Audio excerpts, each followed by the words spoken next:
O Hora da Família prossegue ao vivo. Este é o canal da família e nós estamos hoje recebendo o Padre Luiz, que é da paróquia Santo Antônio, aqui da Barra Funda, na Zona Oeste, e está falando sobre otimismo cristão. Nós vamos também rezar pelas intenções em geral. E, Padre, tem muita gente se comunicando pelo WhatsApp. A Marcileide diz que está em Itaituba, no Pará, e pede oração pelos filhos que estão em Goiânia. A Natália para passar na prova da OAB e no concurso para delegado. Também pede para o marido, enfim, por toda a família. Rodolfo, para quem que é? Seu José? José Pereira de Souza. Padre, ele é de Botucatu. Vamos ficar de pé e fazer uma oração por essas pessoas e por todas as intenções que estão chegando aqui no WhatsApp? Fica à vontade, Padre. Lembrando, né, cada um que a oração, ela só tem uma eficácia quando ela tem a minha participação, né? As pessoas não podem pensar que a nossa religião é passe de mágica, onde eu e você vamos fazer oração aqui, automaticamente toda a realidade da sua vida vai mudar. A oração, ela serve para me fortalecer na luta diária, na labuta diária, né? A oração traz a força do Espírito Santo à minha vida para que eu possa, de acordo com o que o irmão agora pediu, ou aquelas pessoas que pedem, sim, por emprego, por saúde, isso, pela alma. Então, a oração só tem sentido quando eu dou sentido para ela com a minha vida. Eu não posso simplesmente ficar estático. É verdade. Né? E quando a gente fica estático, a coisa de fato não acontece. Aí vem aquelas grandes confusões. Isso. Deus não me ouve, Deus esqueceu de mim. Eu acho que a minha oração não é válida, quanto que, na verdade, toda oração é válida, desde que tenha também a minha participação. Lembremos que Jesus, no Horto das Oliveiras, a oração dele foi tão intensa que brotou o suor com gotas de sangue. Sim, sim. Que a oração dele é tão intensa. É um fenômeno que existe. Exatamente. Mesmo. E preparando, porque ele estava se preparando para algo muito importante. Então ele não ficou ali na oração e ficou sentadinho embaixo da árvore, esperando Deus agir, né? Quando na verdade era ele quem ia agir. Então ele precisava da presença de Deus. Então que nós, cada um de nós, possa, através dessa oração, pedir a intercessão e a força do Espírito Santo para as nossas vidas, para que todas as nossas necessidades sejam vencidas, com o auxílio de Deus, com Ele caminhando ao nosso lado, lembrando que Deus é Emmanuel, é Deus conosco, e que cada um de nós possa, através dessa oração, receber a força necessária para poder alcançar todas as suas graças. Lembrando que o nosso tempo é diferente do tempo de Deus, que a gente possa saber esperar o fruto no tempo certo. Senhor Jesus Cristo, abençoe e proteja, com seu Santo Espírito, a cada uma dessas pessoas que assistem este programa, e de maneira especial aquelas que enviaram seus pedidos de oração confiando na sua presença e na sua intercessão. E que pelas minhas mãos sacerdotais desça sobre vós a bênção de Deus Todo-Poderoso, Ele que é Pai, Filho e Espírito Santo. Amém. Aliás, o Espírito Santo age na igreja e Ele que santifica, né, Padre? Sim, exatamente. Nós temos que ter... Às vezes a gente esquece dele, A gente né? esquece. Aliás, é a pergunta... Vamos sentar? Vamos. É a pergunta que eu ia fazer. Padre, como deve ser a nossa relação com o Espírito Santo? Então... A gente tem que ter uma relação, né? Sim. Como é essa relação? Aliás, acreditando nele, né? Claro. O Senhor diz que o pecado mais grave, aquele que não tem perdão, é o pecado contra o Espírito Santo. É quando a gente não acredita na ação dele na igreja. E às vezes a gente tem uma dificuldade de entender, né, a Santíssima Trindade. Vejo muitas pessoas que sabem do Pai, sabem do Filho, mas no Espírito Santo sabem mais ou menos. Mais ou menos. Só sabe que ele é uma pomba. Aí vem uma pomba, o Espírito Santo. Representado como pomba. Como tem que ser a nossa relação com ele, Padre? Vou pedir pro pessoal não fazer essa experiência em casa, né? Tá, ok. Mas tenta ficar sem respirar. Quanto tempo você consegue ficar sem respirar, né? Muito pouco tempo, acredito eu, né? Porque o oxigênio é fundamental para a nossa existência. Assim também, como a gente não vê o oxigênio, o ar que a gente respira, a gente não vê, e a gente precisa dele para viver, assim também o Espírito Santo na vida da igreja. É verdade. Né? É uma presença viva e constante. A gente não vê. A gente talvez não perceba porque ele está ali, né?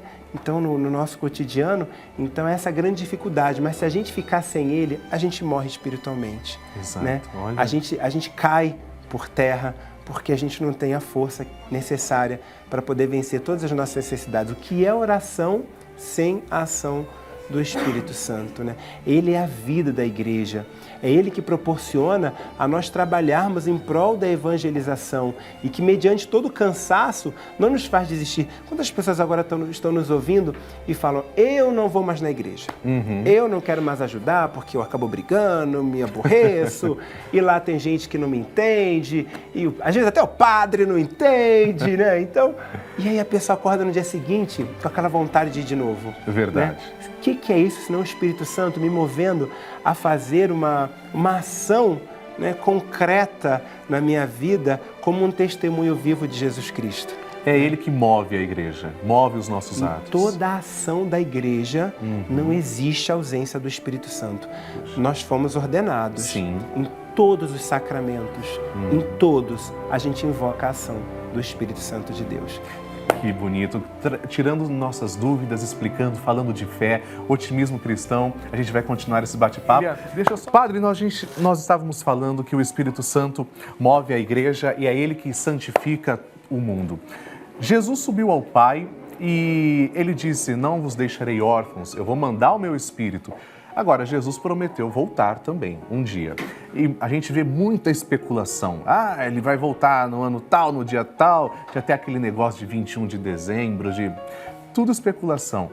Mas, por outro lado, tem também gente que fala, não, ele não vai voltar. Não, que coisa. Está demorando, né? Cadê? Ele não vai voltar, esse mundo não tem mais jeito. E se esquece do que o catecismo ensina. Padre, para corroborar, para a gente deixar bem claro, a igreja crê firmemente, aliás, no credo, né? Sim, na segunda volta de Nosso Senhor. No credo que a gente reza, a gente professa essa fé. Exatamente. E a gente precisa acreditar nele, porque ele é justo, ele fala a verdade. Né? Jesus volta para o Pai não para se separar da gente. Isso. Jesus volta para o Pai para nos dar um advogado, para dar a presença dele, não mais do nosso lado, mas em nós. Isso. Eu acho que isso que é bonito nessa ação de Jesus, né? Ele volta para o Pai e envia o seu Espírito. E as pessoas, eu acho que elas acham que está demorando por conta de tudo que acontece. Né?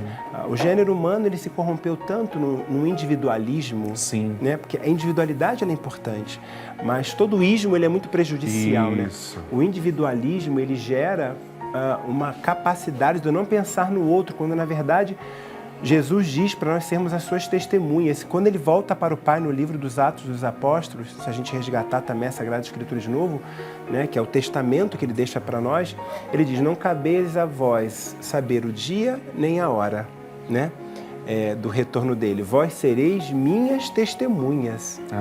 Então, isso tem um peso muito grande, que eu só posso testemunhar aquilo que eu conheço. Sim. Então, se o meu testemunho não é fiel, eu sou um mentiroso. Então eu preciso conhecer a palavra, eu preciso conhecer a Cristo, eu preciso viver uma relação com Ele para dar testemunho dele. E o que acontece hoje é que por conta do nosso individualismo, por conta dos nossos egoísmos, a gente esquece do próximo, quando na verdade o mandamento supremo que Ele deixou para nós. Ele atualiza o mandamento de amor a Deus, Ele fala, se queres amar a Deus, ame o próximo. É verdade. Oriente-se para o próximo, pois o próximo é quem pode receber tudo aquilo que a gente pode dar a Deus. Porque Deus não precisa dos nossos bens, quem precisa é o outro. Então, assim como Ele nos amou, Ele pede que nós nos amemos mutuamente. Então, amar o próximo como a si mesmo, e eu vou dar o pulo do gato na prática, porque muita gente conhece o mandamento, mas não conhece a prática dele. Isso dificulta a vivência de fé. Então, amar o próximo como a si mesmo é dar ao outro aquilo que é bom para mim. Se todo mundo vivesse assim em sociedade, dando ao outro aquilo que era bom para si mesmo, a gente teria um mundo bem mais diferente. Então, se eu quero paciência para comigo, eu preciso dar paciência para o outro também. Se eu preciso de tempo para mudar, já que eu errei, eu preciso dar tempo para o outro quando ele erra. Se eu quero ser perdoado, se eu quero ser escutado, eu preciso também para o outro escutar e tentar perdoá-lo, agir com misericórdia, porque eu também quero misericórdia para comigo. Verdade. Então, nessa relação é que se dá o mandamento do amor de Jesus. O que Ele fez de melhor por nós foi dar a vida dele. Nós hoje somos filhos de Deus graças a Jesus Cristo, que na cruz morreu e nos reconcilia com o Pai, numa aliança plena e perfeita. Então, o que ele tinha de melhor ele deu para nós, que a gente possa imitá-lo, né? Realmente, e a gente tem muitas dúvidas também sobre como fortalecer a fé. Você já fraquejou na fé? São Pedro também fraquejou. Vai ser o próximo tema. Eu vou continuar o bate-papo com o senhor rapidinho, deixa eu só agora. Obrigada. Padre, então a gente sabe que fraquejar na fé é algo inerente ao ser humano. Quem é que nunca fraquejou na fé? Aliás, São Pedro, o primeiro Papa, né, quando ele começa a caminhar, ele fraqueja na fé, ele duvida e aí ele começa a afundar. E aí Jesus parece que puxa a orelha dele e fala: homem fraco na fé, por que duvidaste? Padre, então para todos nós que temos um pouco de São Pedro, que temos um pouco também dessa falta de fé, como nós podemos fortalecer a crença naquilo que nós não conseguimos enxergar pelos olhos naturais? Porque fé é isso, né? É ver com os olhos aquilo que nós acreditamos, mas não está visível materialmente, né? Como fortalecer? Vamos começar entendendo que Pedro era humano, né? Como nós. Claro. Né? E Pedro tem diversas passagens bíblicas que Pedro demonstra a humanidade dele, a superficialidade da fé. Sim. A fé pela pele. Sim, né? sim. Ai, tô sentindo. Na transfiguração, Senhor, vamos ficar aqui, bom é ficar aqui, vamos montar 3 tendas, né? Jesus disse, não, é preciso então que a gente desça, que a gente vá servir o próximo, né? Não é? A gente não está aqui para contemplar, a gente está aqui para contemplar e agir, né? Pedro diz para Jesus, né? Eu estarei contigo a todo instante. Jesus disse, mas você vai me negar. Né? Bem antes disso, Pedro chama Jesus num canto e fala, Senhor, quando Jesus estava falando, o Filho do Homem precisa ser entregue, vai morrer, né? Vai sofrer. Pedro fala, não, Senhor, não fala isso, porque Pedro estava preocupado o quê? Que o pessoal fosse se assustar e fosse todo mundo embora. Ele chama Pedro Satanás. Você não pensa como... pedra de tropeço. Isso, você não pensa como Deus, mas como os homens. Quando a gente pensa como os homens, quando a gente pensa com o pensamento de Deus como se fosse um ser humano, é óbvio que a nossa fé de fato vai titubear. Porque a gente vai dizer que a gente não encontra Deus. É a grande frase que muitas pessoas utilizam. Eu fui para uma outra religião, fui para uma outra igreja porque eu não encontrei a Deus. É verdade. É porque você olhava a Deus com olhos humanos. Quando na verdade você tem que olhar a Deus com os olhos da alma, né? Com a ação do Espírito Santo. Numa confiança plena de que Ele te escuta, de que Ele caminha contigo. Olha, eu estou aqui, eu sou natural do Rio de Janeiro. Sim. Eu gosto de dar exemplos, Lúcio, para as pessoas para que elas possam entender a fé de fato que elas vivem. Certo. Eu sou do Rio de Janeiro. Minha mãe mora lá ainda. Né? Então, deixa aqui já meu abraço para minha mãe, que deve estar lá me assistindo na Rede Vida. Mas eu não tenho dúvidas de que ela está torcendo por mim. Claro. Nesse exato momento, eu não tenho dúvidas de que ela me ama, assim como ela não tem dúvidas de que eu a amo. Né? Assim também é com Deus e com a fé que a gente tem.